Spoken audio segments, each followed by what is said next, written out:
Okay. అందరికీ నమస్కారం. ముందుగా బ్రహ్మశ్రీ పితామహ పత్రిజీ గారికి నా ఆత్మ ప్రణామములు. మరియు సద్గురు మూవ్‌మెంట్ వ్యవస్థాపకులైన భీమినేని వంశీకిరణ్ గారికి నా ఆత్మ ప్రణామములు తెలియజేసుకుంటున్నాను. అలాగే సద్గురు మూవ్‌మెంట్ వ్యూవర్స్ అయిన మీ అందరికీ కూడా నా ఆత్మ ప్రణామములు ఫ్రెండ్స్. ఓకే. మనము లాస్ట్ సెషన్‌లో శనిదేవుని గురించి చెప్పుకున్నాం కదా! అంటే శని త్రయోదశి ఎందుకు జరుపుకుంటారు? ఏంటి? అనేది దాన్ని కంటిన్యూ చేద్దాము ఈరోజు. అంటే శనిదేవుడు అనంగానే అందరూ భయపడతారు. దండనాయకుడు అని. కానీ అది దండన కాదు. మనం చేసిన పనికి ప్రతిఫలం ఇచ్చే వ్యక్తి కదా! కాబట్టి కర్మఫలదాతగా అతడు నియమించబడ్డాడు. అంటే అతను ఎందుకు ఈ పదవికి నియమించబడ్డాడు అంటే, మరి సార్ ఎప్పుడు చెప్తూ ఉంటారు, డోలెళ్ళి మద్దలకి చెప్పుకోవాలని. మద్దలకి ఎందుకు చెప్పుకోవాలి? డోలుకి ఒకే వైపు వాయిస్తూ ఉంటారు డోలుకి. అదే మద్దలకి 2 వైపులా వాయించబడుతుంది కదా! అందుకే కష్టమున్న వ్యక్తి తనకంటే ఎక్కువ కష్టపడ్డ వ్యక్తికే చెప్పుకోవాలి తన బాధని. ఎలా ఆ బాధ నుంచి బయటికి రావాలి అనేది. మరి అటువంటి కష్టాన్ని పొందిన వ్యక్తి తన జీవితంలో కష్టాన్ని ఎదుర్కొని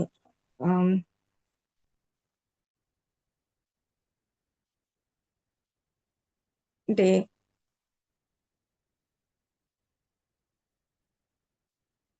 జీవించడం అంటే పుట్టుకతోటే అంటే తను బయటికి రావడంతోటే, తల్లి గర్భం నుంచి బయటికి రావడంతోటే తండ్రి యొక్క నిరాదరణకు గురయ్యాడు. కష్టాలు అటువంటి వ్యక్తికి మన యొక్క బాధలు అనేవి తెలుస్తాయి కదా! అంటే మనం ఆ కష్టాన్ని ఎలా దాటాలి, ఎలా అధిగమించాలి అనేది తెలుస్తుంది కాబట్టి మనము ఎవరిని ఆశ్రయించాలి? కర్మఫలదాతని ఆశ్రయించాలి. అంటే అతను మరి అనేక సంఘర్షణలను ఎదుర్కొని తనలో ఉన్న కోపాన్ని జయించగలిగాడు. ధైర్యంగా తన ఆ పరిస్థితులని ఎదుర్కొన్నాడు. అంటే తనకి సంబంధించిన వాళ్ళకి కానీ, వేరే వాళ్ళకి కానీ న్యాయాన్ని అందించగలిగాడు. అంటే తన పరభేదం లేకుండా అందరికీ న్యాయాన్ని అందించగలిగిన వాడనమాట. అందుకే అతన్ని మనము శని త్రయోదశి రోజు భారతీయ సంస్కృతి ప్రకారం అనేక గుళ్ళల్లో పూజింపబడుతున్నాడు. అంటే పూజకి అర్హుడయ్యాడు అంటే అతను ఎంత గొప్ప వ్యక్తి అయి ఉంటాడు కదా! అంటే అతని యొక్క గుణాలు మనం తీసుకోవాలి. అతనిలో ఉన్న గుణాలేంటి? ఆ గుణాలను మనం మన నిత్య జీవితంలో ఎలా ఉపయోగించుకోవాలి? మరి ఆ గుణాలని బట్టే కదా ఎవరైనా ఎందుకు పూజింపబడతారు? తన స్వయం ఇచ్ఛ ద్వారా పూజింపబడతారా? నేను పూజింపబడాలి, నేను గొప్పవాడిని అనుకుంటే అందరూ పూజిస్తారా? లేదు కదా! ఇలా తన కర్మని బట్టి, తన జ్ఞానాన్ని బట్టి పూజింపబడతారు కదా ఎవరైనా. అలా తను కర్మని ఆచరించడం వల్ల జ్ఞానాన్ని తెలుసుకోవడం వల్ల తను పూజింపబడ్డాడు. అంటే కర్మ సిద్ధాంతాన్ని రూపొందించినటువంటి ఆ నారాయణుడి యొక్క దృష్టిలో అతని దృష్టిలో అతను ప్రీతి పాత్రుడయ్యాడు. అంటే అతనికి నచ్చిన వ్యక్తిగా మారాడు. ఎందుకని అంటే అతను ఏ ఉద్దేశ్యంతో జన్మించబడ్డాడో ఆ ఉద్దేశాన్ని అతను చక్కగా నిర్వర్తించాడు. అంటే ఒక కొత్త లోకాన్ని సృష్టించబోతున్నాము. భూలోకాన్ని. మరి అక్కడ సమతుల్యాన్ని సంపాదించాలంటే మరి ఒక అధికారి కావాలి. సమతుల్యం ఉండాలి. అంటే సృష్టించడం అంటే పుట్టుక జరుగుతుంది కదా! మరి అట్లా పుడుతూ ఉంటే జనాలు పెరిగిపోతూ ఉంటారు. మరి ఈ సంతులనం ఎలా జరుగుతుంది? మరణం ద్వారానే జరుగుతుందని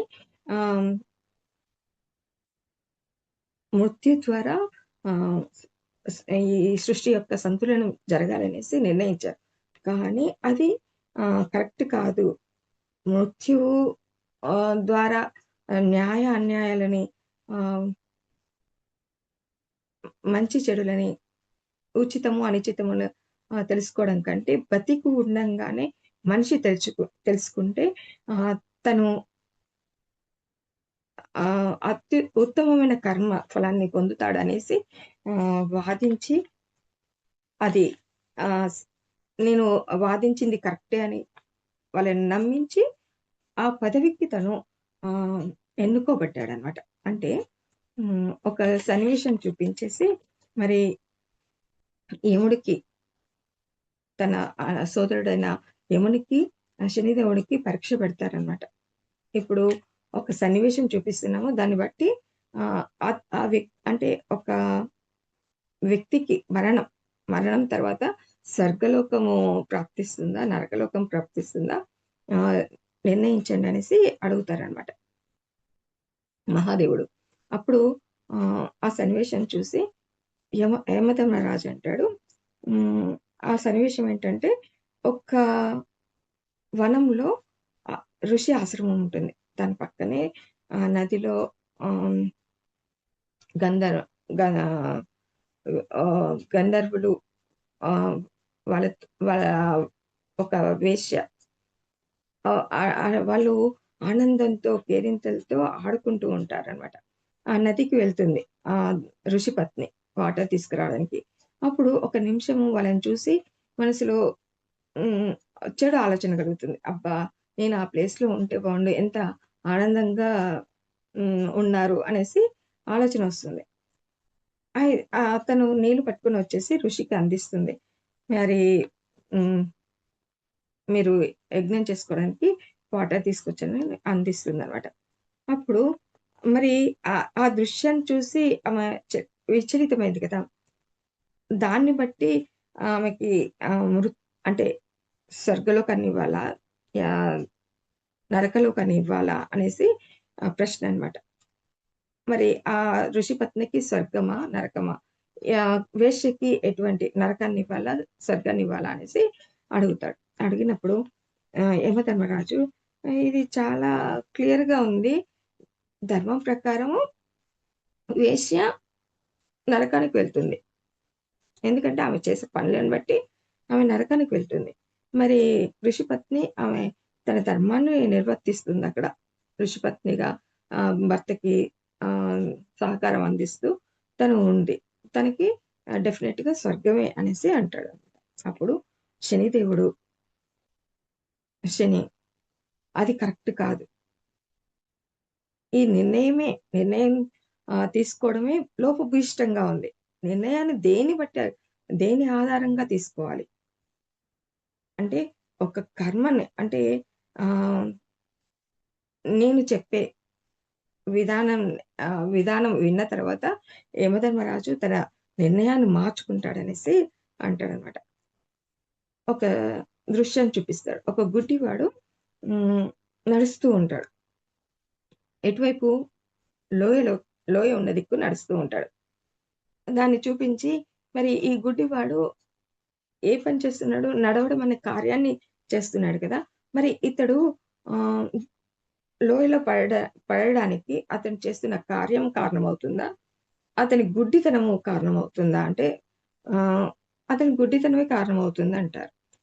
అదే లోకంలో ఆహ్, మనుషులందరూ కూడా అజ్ఞానమనే గుడ్డితనంతో అది హ్మ్.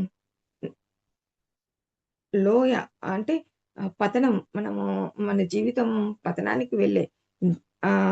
పతనం అయిపోతాము. ఆ లోయలో పడితే మన జీవితం పతనం అయిపోతుందనే జ్ఞానం లేక అజ్ఞానంతో అటువైపుగా వెళ్తున్నారు. వారికి జ్ఞానం కలిగించి అప్పుడు మనము హ్మ్.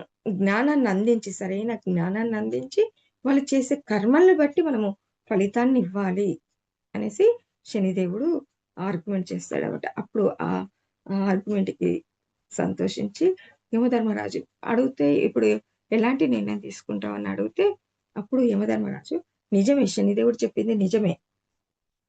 నేను ఇప్పుడు నా అభిప్రాయాన్ని మార్చుకుంటున్నాను అనేసనంటాడు. అంటే ఇది తప్పు, ఇది ఒప్పు, ఇది మంచి, ఇది చెడు, ఇది చేయకూడదు, ఇది అనుచితమైనది, ఇది ఉచితమైనది అని మనం దేన్ని బట్టి నిర్ధారించాలి? అంటే జ్ఞానం తెలుసుకున్న తర్వాత కూడా చెడు మార్గంలో నడిస్తే అంటే 2 మార్గాలుంటాయి. చెడు మార్గం ఉంటది. మంచి మార్గం ఉంటుంది. జ్ఞానం తెలిసిన తర్వాత కూడా, జ్ఞానాన్ని అందించిన తర్వాత కూడా చెడు మార్గాన్ని అవలంబిస్తే అతనికి శిక్ష ఆహ్, ఎటువంటి శిక్ష విధిస్తారు? ఆహ్, చెడుని అంటే నరకాన్ని ఆహ్, ష్ నర నరకానికి వెళ్ళడానికి శిక్షను విధించాలి. అదే ఆహ్, జ్ఞానం తెలుసుకున్న తర్వాత మంచిని అవలంబిస్తే అతనికి ఆహ్, స్వర్గం అంటే భోగభాగ్యాలు, పురస్కారాన్ని అందించాలనేసి అతని యొక్క నిర్ణయాన్ని అందరూ ఆమోదిస్తారనమాట. సకల దేవతలు, అందరూ దేవతలు ఆమోదిస్తారు. అలాగే ఆహ్, హ్మ్. ఆ నారాయణుడు కూడా ఎంతో సంతోషిస్తాడు. నిజంగా అసలు ఏదైనా చెప్తే మనము భయపడతాం. ఇది కరెక్ట్ కాదు అని చెప్పడానికి భయపడతాం కదా! ఎవరైనా ఏదైనా చెప్తే అది మనకి లోపభూయిష్టమైందని తెలిసినా కూడా మనం భయపడుతూ ఉంటాం నిజం చెప్పడానికి. ఎందుకంటే నిజం చెప్తే ఎలా రిసీవ్ చేసుకుంటారో ఎదుటి వ్యక్తి, ఎలా మనము అది నిరూపించలేకపోతే మనము దండనకు గురవుతాము, మనం కష్టాల పాలవుతాము అని ఆలోచించి మనము మన నిర్ణయాన్ని, మన ఉద్దేశాన్ని, మన ఆలోచనని బయట పెట్టలేకపోతూ ఉంటాం కదా! సహజంగా. కానీ అక్కడ శనిదేవుడు తన నిర్ణయాన్ని ఎటువంటి భయం లేకుండా ఇది తప్పు, ఇది కరెక్టు అని ఆహ్, ఖచ్చితంగా చెప్పగలిగాడు. అంటే ఖచ్చితంగా నిశ్చయాత్మకంగా మనము నిర్ణయం తీసుకునే శక్తి అనేది మనలో ఉంటుంది. ప్రతి ఒక్కరిలోనూ ఉంటుంది. అది దాన్ని అంటే మన మనసు చెప్తుంది. ఇది తప్పు, ఇది చేయకూడదు అని అనిపించినప్పుడు అది భయం లేకుండా నిర్భయంగా చెప్పగలగాలి ఎదుటి వాళ్ళకి. చెప్పగలగాలి. దాన్ని ఎందుకు తప్పు అనేది కూడా వివరించగలగాలి. వాళ్ళని ఆహ్, ఆమోదించగలిగేట్టుగా చేయగలగాలి. అటువంటి శక్తి మనలో ఉంటుంది అనేది ఇక్కడ మనము చక్కగా ఉదాహరణగా తీసుకోవచ్చు. మనము ఆయనలోని గుణాన్ని అంటే నిర్భయం అనే గుణాన్ని మనం తీసుకోవచ్చు. అలా ఆ శనిదేవునిలోని ఆ గుణాన్ని తీసుకోవడం వల్ల మనము హ్మ్, మన కర్మలు సక్రమంగా నిర్వర్తించగలము అనేది మనము ఆహ్, అంటే అప్పుడు అంటారు. ఆహ్, తన తండ్రి అయిన సూర్యదేవుడు అంటాడు. "నువ్వు నిరూపించలేకపోతే నువ్వు దండనకు గురవుతావు, శిక్షకు గురవుతావు" అంటే కూడా అతడు భయపడకుండా సరే నేను ఆహ్, దానికి నాకు ఆమోదం యోగ్యమే. నేను దండనని స్వీకరిస్తాను. ఒకవేళ నిరూపించలేకపోతే దండాన్ని తీసుకుంటానంటాడు. తీసుకుంటాననేసి నిరూపించడానికి ప్రయత్నిస్తాడన్నమాట. అంటే ప్రయత్నం, ప్రయత్నం అనేది చాలా అమూల్యమైన గిఫ్ట్ అన్నమాట. భగవంతుడు మనకిచ్చిన పెద్ద గిఫ్ట్ ఏంటంటే ప్రయత్నం. ప్రయత్నం చేయకుండానే కొందరు ఓటమిని ఒప్పుకుంటారు. కొందరు ఆహ్, 1, 2 సార్లు చేసి ఇగ మనం చేయలేము, భరించలేము, మనము మన వల్ల కాదు, మనకు ఆ శక్తి లేదనుకుంటారు. కానీ కొంతమంది అనేక ప్రయత్నాలు చేసి అంటే ఓటమిని ఒక మెట్టుగా అంటే ఎందుకు ఓడిపోయాను నేను? ఏ కారణాల వల్ల ఓడిపోయాను? అని తనని తాను విశ్లేషించుకుంటూ ఆ ఓటమికి ఆహ్, కారణమైన వాటిని అధిగమిస్తూ వాటిని మెట్ అంటే తన గెలుపుకి మెట్లుగా ఉపయోగించుకుంటూ అనేక ప్రయత్నాలు చేయడం ద్వారా చివరికి సక్సెస్‌ని సాధిస్తారు కదా! అట్లా సాధించిన వాళ్ళు చాలా మంది ఉన్నారు. ఆహ్, మన పురాణ కథల్లో. మరి ఎలా అంటే రాముడు. రామాయణంలో రాముడిని తీసుకుంటే రాముడు అశ్వమేధ యాగం చేస్తాడు. అశ్వమేధ యాగం చేసినప్పుడు గుర్రాన్ని వదులుతారు కదా! అన్ని దేశాలు. ఆ గుర్రాన్ని బంధించకుండా వదిలేస్తారనమాట. వాళ్ళందరూ ఆహ్, రాజు యొక్క సార్వభౌమ సా సార్వభౌమాధికారాన్ని అంగీకరించినట్లు. వాళ్ళ వాళ్ళకి సామంత రాజులుగా ఉండడానికి ఒప్పుకున్నట్లనమాట. ధనువు బంధించకుండా వదిలేస్తే. అలా అన్ని రాజ్యాలు తిరుగుతుంది ఆ గుర్రం. అన్ని రాజ్యాలు తిరిగి చివరికి వాళ్ళ రాజ్యం చేరుకుంటుంది. ఆ గుర్రంతో పాటు సేనాధిపతి, సైనికులు కూడా వెళ్తూ ఉంటారనమాట. ఆ గుర్రాన్ని ఏ రాజ్యమైనా బంధిస్తే వాళ్ళతో యుద్ధం చేసి వాళ్ళని ఓడించడం కోసం ఆ గుర్రం వెనక వెళ్తూ ఉంటారు. అయితే అటువంటి గుర్రము అన్ని రాజ్యాలు తిరిగి ఆహ్, అంటే అన్ని రాజ్యాల్లో వాళ్ళ సార్వభౌమాధికారాన్ని చాటి ఆహ్, అన్ గెలుపుని తీసుకొచ్చినటువంటి ఆ గుర్రాన్ని చంపడానికి అస్సలు అంగీకరించడు రాముడు. ఎందుకు? మనకి ఇంత గౌరవాన్ని, ఇంత కీర్తిని, ప్రతిష్టని తీసుకొచ్చిన ఆ గుర్రాన్ని, ఆ మూగజీవాన్ని చంపడం కరెక్ట్ కాదు అనేసనంటాడు. అప్పుడు తన తండ్రి ఒప్పుకోడు. ఇది అనాదిగా వస్తున్న ఆచారం. అన్ యజ్ఞం చేసిన తర్వాత ఆ గుర్రాన్ని చంపేస్తారు. చంపి అందరూ పంచుకుంటారు. అది అందరూ చేసేదే. ఒప్పుకోరంటే ఎట్లా అందరు ఎదురు తిరుగుతారు అనేసనంటాడు. అప్పుడు ఆహ్, దానికి వశిష్ఠ మహర్షి అంటాడు, "ఓకే. నువ్వన్నది కరెక్టే. శ్రీరామ నువ్వన్నది కరెక్టే. మరి నువ్వు అందరిని ఒప్పించు. ఇది కరెక్ట్ కాదు. ఇది తప్పు" అనేసి అందరిని ఒప్పించి నువ్వు దీన్ని అమలు చెయ్యి అనేసనంటాడు. అంటే అప్పుడు ఆహ్, పండితులతో తర్క చేసిన తర్వాత ఆహ్, అందరిని ఒప్పిస్తారు. అంటే వేదాల్లో ఉన్నది మనము సరిగ్గా తీసుకోవట్లేదు. ఓకే. బలి ఇవ్వాలి. దేని బలివ్వాలి? ఆ రాజ్యానికి కీర్తి ప్రతిష్టలు తీసుకొచ్చిన ప్రాణులని బలి ఇవ్వాలా? లేకపోతే ఆ భావనని బలివ్వాలా? అటువంటి భావనని బలివ్వాలి. జంతువుని కాదు అనేసి అందరిని ఒప్పిస్తాడు. ఒప్పించి అందరి ఆమోదంతో ఆహ్, ఆ రూల్‌ని బ్రేక్ చేస్తాడనమాట. అంటే అశ్వమేధం యాగం తర్వాత గుర్రాన్ని అన్ని ఊర్లు తిరిగొచ్చిన, అన్ని రాజ్యాలు తిరిగొచ్చిన ఆ గుర్రాన్ని చంపాలన్న ఆ దాన్ని ఆహ్, తొలగిస్తాడనమాట. అంటే అది మార్చేస్తాడు. గుర్రానికి బదులు ఆహ్, బంగారంతో ఒక గుర్రాన్ని తయారు చేయించి, ఆ గుర్రాన్ని బలి ఇచ్చి ఆహ్, ఆహ్, ఆహ్, ఆ బంగారాన్ని ముక్కలుగా చేసి అందరికి పంచుతాడు. అప్పుడు అందరూ సంతోషిస్తారు. ఆహ్, ఇటు ఆ జీవి యొక్క హ్మ్. ఆ జీవిని బలిచ్చే ఆచారాన్ని కూడా తొలగిస్తాడు కదా! అలా మనము చేయగలగాలి.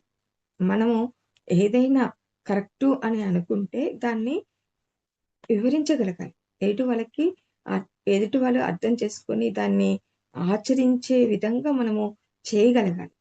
అట్లా మనము ఆహ్, ఆచారాలు నిజమే. పురాతన సాంప్రదాయాలు. కొన్ని కొన్ని ఆ సాంప్రదాయాలే లేకపోతే మనము మనిషి యొక్క వ్యక్తిత్వం అనేది ఉండదు. పూర్వకాలంలో ఆహ్, ఏంటి యజ్ఞాలు, యాగాలు చేస్తూ ఉండేవాళ్ళు. హ్మ్. ఈశాన్య నైరుతి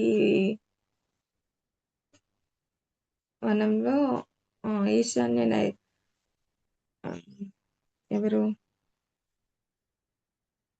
శౌనక మహాముని అనేక యజ్ఞాలు చేస్తాడు. సహస్ర యజ్ఞాలు చేస్తాడు. అతను ఉద్దేశ్యం ఏంటి? హ్మ్.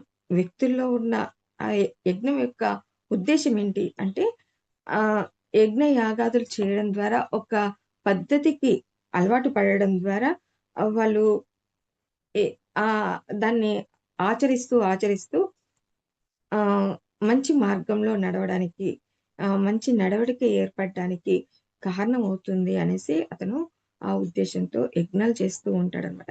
తను యజ్ఞం చేస్తూ ఉన్నప్పుడు సూతక మహా ఆహ్, మహా సూతక మహామునిని పిలిపించి ఆయన ద్వారా పురాణ కథల్ని మహాభారత రామాయణ ఇతిహాసాల్ని అన్నిటిని చెప్పిస్తూ ఉంటాడనమాట.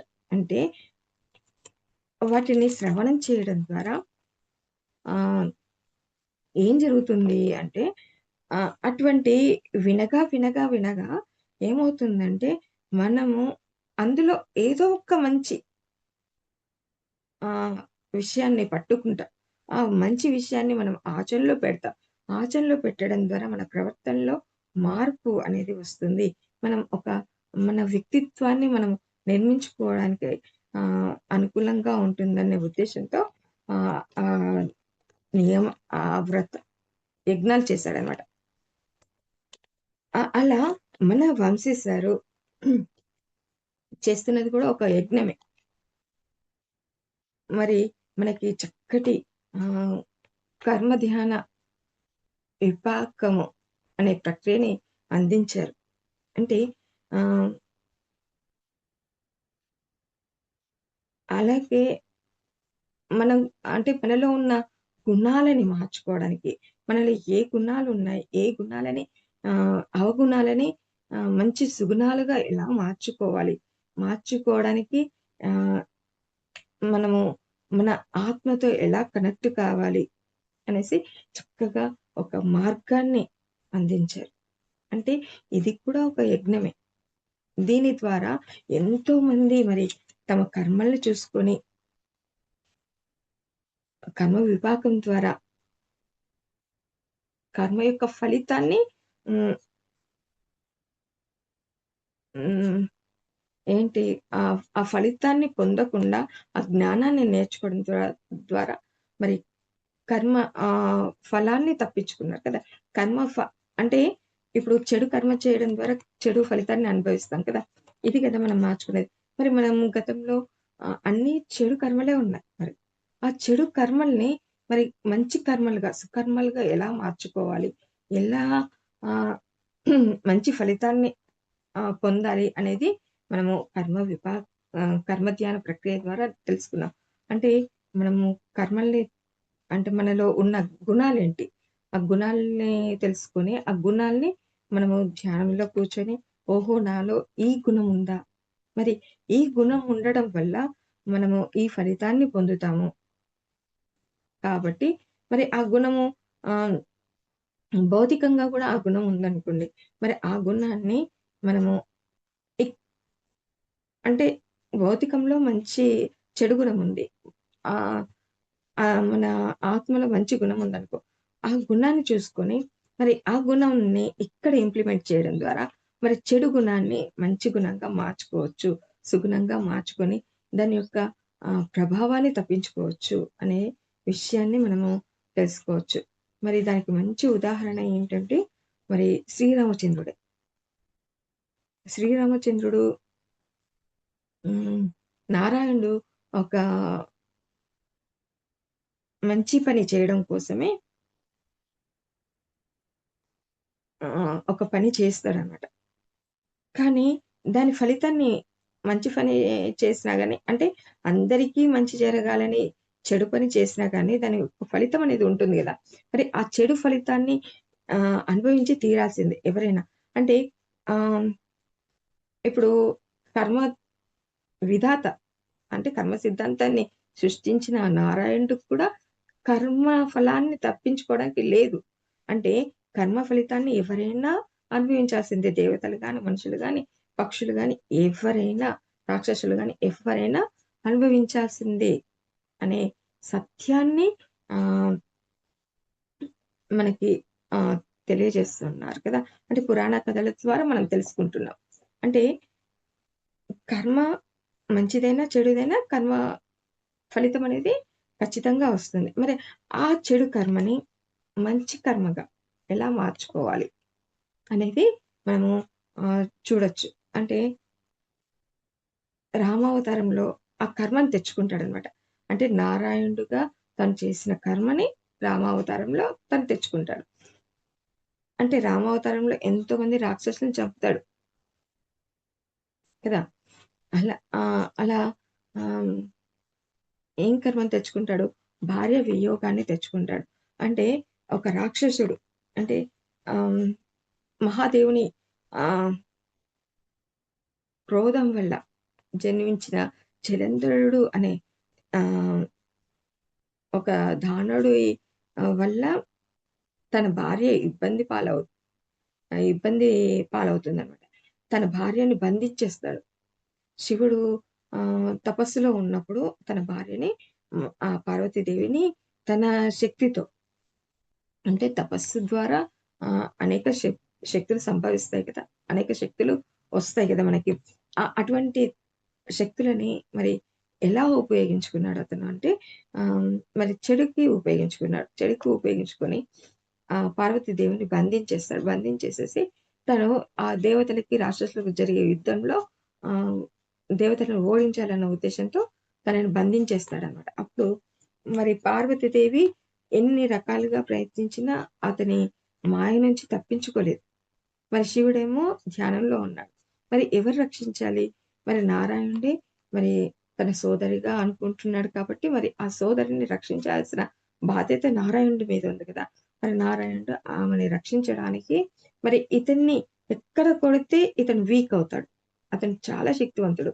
మరి అతని శక్తి సన్నగిల్లాలి, అతడు ఆహ్, మార్గంలోంచి ఆహ్, సడలాలి అంటే తప్పించుకోవాలి అంటే ఏం చేయాలి అనేసి ఆలోచించి అతని భార్య దగ్గరికి వెళ్తాడనమాట. ఆ జలంధరుడి భార్య పేరు బృంద. ఆ బృంద దగ్గరికి వెళ్తాడు. ఆ బృంద ఎవరో కాదు, మళ్ళీ నారాయణుడు పరమ భక్తురాలనమాట. నారాయణ్‌ని పూజిస్తూ ఉంటుంది. హ్మ్. ఒక ప్రతివత అన్నమాట. అంటే ప్రతివత అంటే పరపురుషుడిని హ్మ్. మనసులో కానీ ఆహ్, ప్రత్యక్షంగా గాని అస్సలు ఊహించుకోలేదు. అంటే తన భర్తే సర్వస్వము. తన భర్త తప్ప వేరే వాళ్ళకి చోటనేది ఉండదు. అనేది ఉంటుంది గదా! అంటే అటువంటి వ్యక్తి దగ్గరికి వెళ్తాడనమాట నారాయణుడు. మరి జలంధర్‌ని ఓడించాలంటే, అతని చెర నుంచి పార్వతీదేవిని రక్షించాలంటే, విడిపించాలంటే, మరి ఆమె భార్య వల్లనే సాధ్యమవుతుందని ఆమె దగ్గరికి వెళ్తాడు. ఆమె ఆమె భర్త కోసం అంటే ప్రతివ్రతలు ఏం చేస్తారు? క్షేమం కోసం దేవతల్ని ఆరాధిస్తూ ఉంటారు గదా! నా భర్త క్షేమంగా ఉండాలి. అతనికి ఎటువంటి అపజయం కలగకూడదు. అతనికి అంతా విజయమే కలగాలి అనేసి భార్యలు ఎంతో భక్తి శ్రద్ధలతో పూజలు చేస్తూ ఉంటారు కదా! మరి అటువంటి పూజా ఫలితాన్ని ఇవ్వాల్సింది గదా! ఎవరు పూజ చేసినా వాళ్ళకి పూజ చేసినందుకు వాళ్ళకి ఫలితం ఇవ్వాలి. అటువంటి ఫలితాన్ని ఇస్తూ ఉంటారు దేవతలు కూడా. మరి హ్మ్.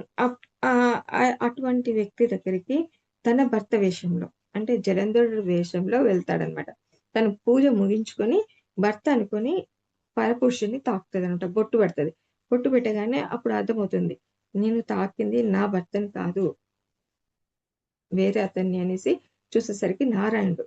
నారాయణుడు న్ న్ నేను ఎంతో భక్తితో పూజించి నువ్వే నాకు అన్యాయం చేస్తావా అనేసి ఆమె దుఃఖంతో నేను ఆహ్, ఆహ్, నేను చచ్చిపోతున్నాను.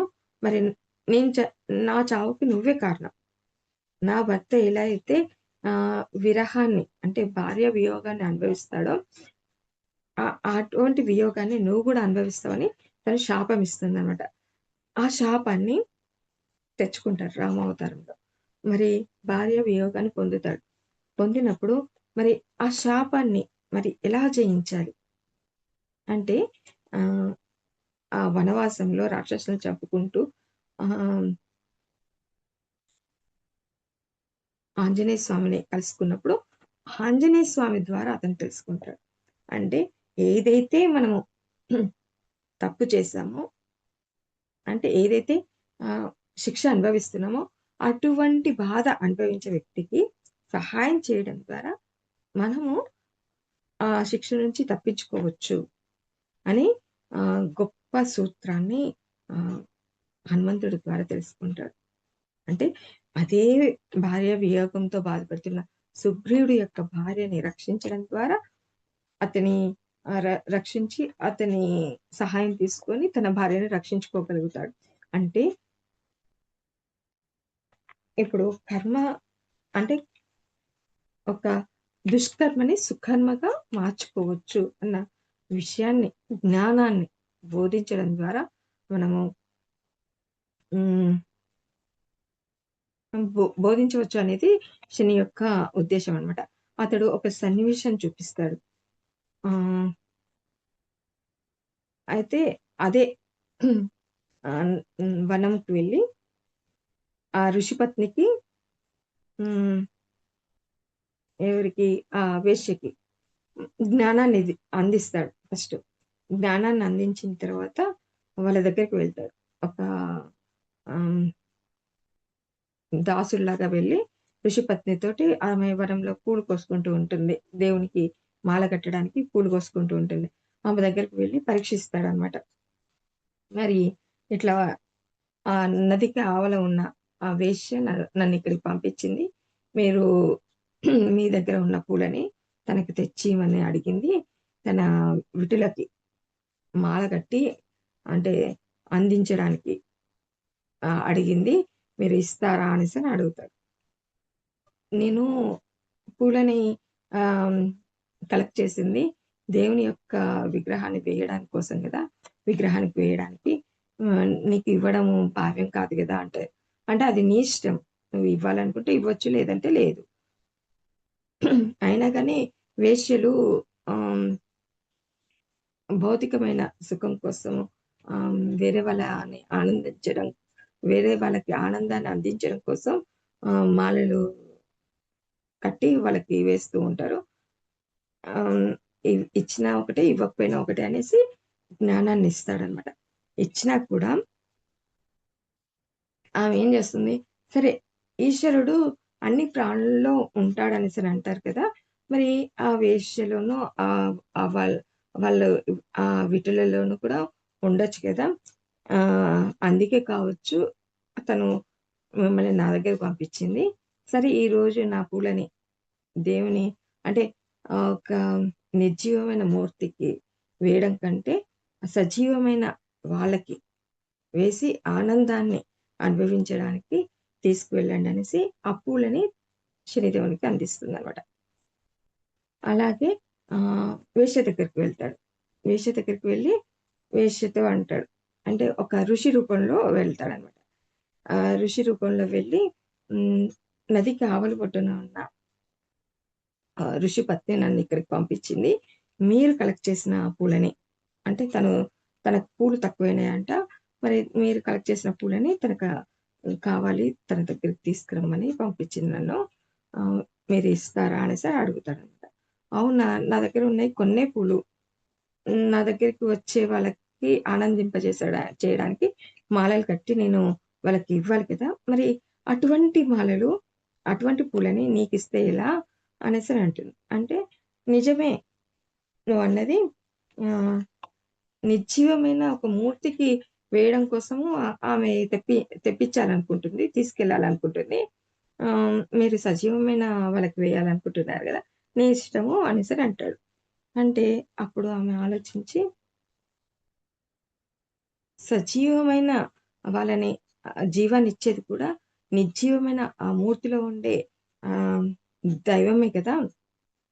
కాబట్టి ఈరోజు నా నా చేత ఎన్నుకోబడ్డ ఈ పూలు నిర్జీవమైన ఆ ఆహ్, మూర్తికి వేయడం వల్ల ఎంతో పుణ్యాన్ని సంపాదించుకుంటాయి.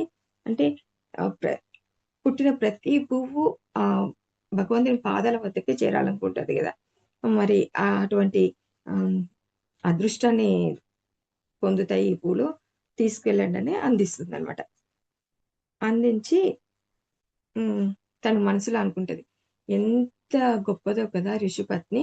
ఒకే భర్తతో ఎంతో తన సర్వస్వం అనుకోని ఎంతో ఆనందంగా ఉంది. నాకు అటువంటి జీవితం వస్తే బావుండు కదా! అని తన మనసులో అనుకుంటుంది. ఋషిపత్ని ఏమనుకుంటుంది? అబ్బా! తన జీవితం ఎంత బావుంది, ఆనందంగా ఉంది, ఎంత సుఖాన్ని అనుభవిస్తుంది. హ్మ్. అన్ హ్మ్. అటువంటి సుఖాన్ని ఆహ్, నేను పొందలేకపోతున్నాను. ప్రతి ఒక్కరికి అటువంటి వేష్ వేశ్యలాంటి జీవితం వస్తే బావుండు అనేసి తన మనసులో అనుకుంటుంది. ఇప్పుడు ఆహ్, తను అడుగుతాడనమాట యమధర్మరాజు. మరి ఇటువంటి ఇప్పుడు నువ్వు చూసావు గదా! అప్పుడు చూసి నిర్ణయించావు. తనకి స్వర్గము, తనకి నరకమని. ఇప్పుడు చెప్పు నీ నిర్ణయం ఎవరికి స్వర్గము ప్రాప్తిస్తుంది? ఎవరికి నరకం ప్రాప్తిస్తుంది అని అడుగుతాడు. అప్పుడు యమ యమధర్మరాజు అంటాడు, నిజమే. నేను నా నిర్ణయాన్ని మార్చుకుంటున్నాను. ఏంటి? ఆ ఋషి పత్ని మంచి జీవితాన్ని పొందినా కూడా తన ఆలోచన ఎలా ఉంది? తనకి జ్ఞానం అందించబడినా, ఇది సన్మార్గం అని తెలిసినా కూడా తను ఆహ్, ఆ వేశ్య లాంటి జీవితము ఎంతో బావుందనేసి మార్గం త తప్పింది కదా! ఆ! కాబట్టి ఆమెకి ఆహ్, నరకము, ఆ వేశ్యకి స్వర్గాన్ని ఆహ్, అందించాలనేసి తీర్పిస్తాడనమాట. అప్పుడు అంటాడు అంటే ఆహ్, అప్పుడు శని దేవుడంటాడు. అంటే మనం చేసే అంటే కర్మ అంటే పనులే కాదు. మన భావనలు, మన ఆలోచనలు, మనస, వాచ, కర్మణ త్రికరణ శుద్ధిగా ఒకే వేలో ఉండాలి. మన ఆలోచనలు ఒకటేలాగా ఉండాలి. ఆచరణ ఒకటేలాగా ఉండాలి. వాక్కులు ఒకేలాగా ఉండాలి అనేది ఇక్కడ మనం తెలుసుకోవాలి. అంటే మనకి ఆహ్, చనిపోయిన తర్వాత మనకు తెలుస్తుంది. అరే! నేను ఇంత చెడ్డ పని చేశాను. అందుకే ఈ ఫలితాన్ని అనుభవిస్తున్నానని అప్పుడు తెలుసుకుంటా. ఏది మంచి, ఏది చెడు, ఆహ్, ఏది ఉచితమైనది, ఏది అనుచితమైనది, ఏది న్యాయం, ఏది ధర్మం అనేది అప్పుడు తెలుస్తుంది. చనిపోయిన తర్వాత తెలియడం కాదు.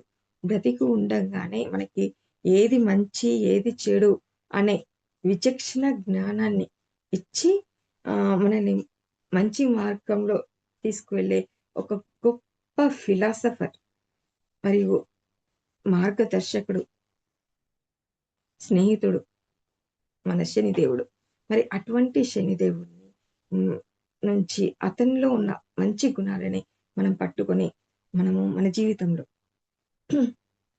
అవలంబిస్తే, మనం ఆ శనీశ్వరుడు యొక్క ఆహ్, కటాక్షానికి ఆహ్, గు పాత్రులమవుతాం. అంటే శని ఏంటి మనం మంచి చేస్తే మంచి ఇస్తాడు. చెడు చేస్తే చెడు ఇస్తాడు కదా! మరి మనం మంచి, చెడు అనేది మనం ఎలా తెలుసుకుంటామంటే, మనం తీసుకునే జ్ఞానాన్ని బట్టి, ఆ జ్ఞానాన్ని ఆహ్, తెలుసుకోవడం ద్వారా, అజ్ఞానంలో చేసే పనులకి ఇచ్చే ఆహ్, ష్ ఆహ్, చేసే పనులని తీసుకొని దాని ద్వారా మన కర్మ ఫలితాన్ని ఇవ్వడు. మనం యొక్క పని చేసే పనిని బట్టి, దాంట్లోని శుద్ధతను బట్టి మనకి కర్మఫలాన్ని అందించే అటువంటి శనిదేవుని యొక్క గుణాన్ని, ఆ వివేకాన్ని మనము తీసుకొని, ఆ వివేకాన్ని మనలో డెవలప్ చేసుకొని, మనము అలాగే మన కర్మల్ని ఆచరించాలి. ఆహ్, మని మంచి ఫలితాన్ని పొందాలనేసి అనుకుంటా. అయితే మరి నేను అంటే లాస్ట్ డే సెషన్‌లో పూజలు చేస్తూ ఉంటారు. శని త్రయోదశి మంచి రోజు అని గుళ్ళకి వెళ్తూ ఉంటారు. పూజలు చేస్తూ ఉంటారు అనేసని అన్నాను. అంటే ఇక్కడ నేను ఆహ్, వాళ్ళకి వ్యతిరేకం కాదు. అంటే జ్ఞానం తెలియనంత వరకు అలాగే ఆచరిస్తారు. హ్మ్. నేను కూడా అలాగే ఆచరించాను.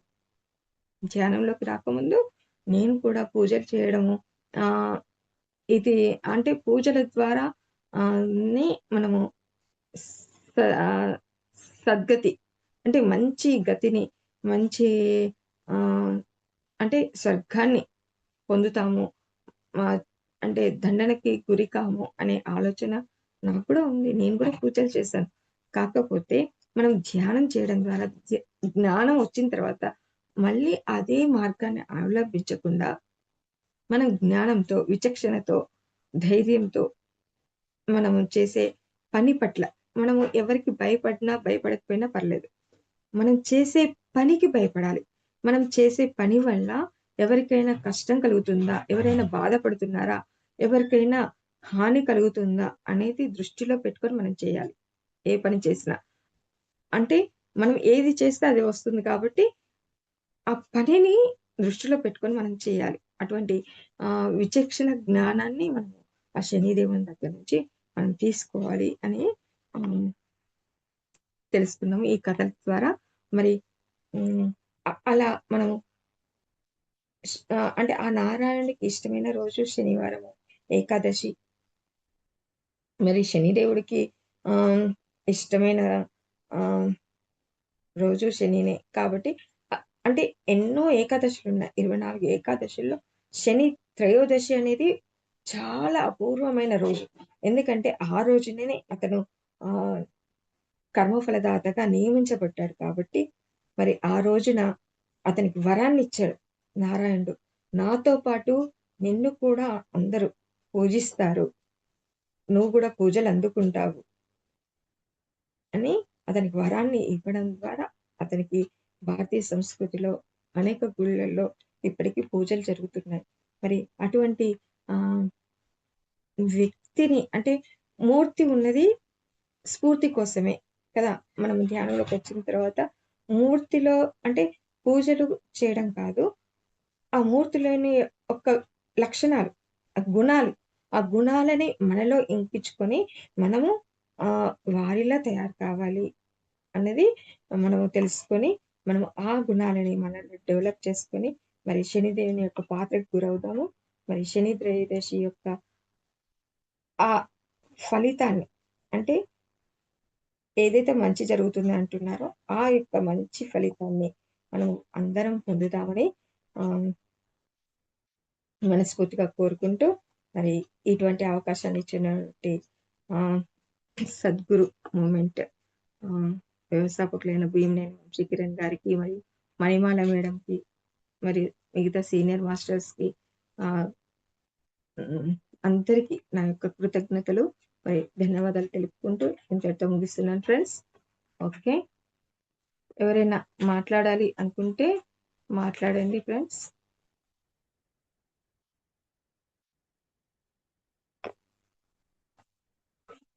మేడం, మణిమాల మేడం ఉన్నారా? సెషన్ రికార్డింగ్ ఆఫ్ చేయండి. ఫ్రెండ్స్, అన్మ్యూట్ ఇస్తాను. ఎవరైనా